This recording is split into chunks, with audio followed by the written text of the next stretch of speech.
பக்த கோடிகளுக்கு நமஸ்காரம். திருச்சி சத்திரம் பேருந்து நிலையத்திலிருந்து 25 கிலோமீட்டர் தொலைவில் உள்ள திருப்பேர் நகர் கோவிலடி ஸ்ரீ அப்பக்குடத்தான் பெருமாள் திருக்கோவில். மூலவர் அப்பக்குடத்தான் பெருமாளுக்கு தான் தினமும் இரவில் அப்பம் செய்து படைக்கப்படுகிறது. கையில் அப்பம் ஏந்திய கோலத்தில் காட்சி தருவதால் இப்பெயர் பெற்றது. தாயார் கமலவல்லி தும்பிக்கை ஆழ்வார் அருள் பாடுகிறார். இந்த கோவிலின் சொர்க்கவாசல் மிகச் சிறியதாக இருக்கும்.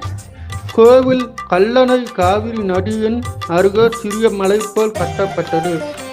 இந்த கோவிலுக்கு செல்வர் பஸ்ஸில் போவதை தவிர்க்கவும். திருச்சி திருவையாற்றில் இருந்து டூரிஸ்ட் வான், ஆட்டோ, கார் மூலமாக சென்றிடுவது சுலபம். அனைவரும் பெருமாள் அருள் பெற்று நீண்ட காலம் வாழ வேண்டிக் கொள்கிறேன். மீண்டும் சந்திப்போம்.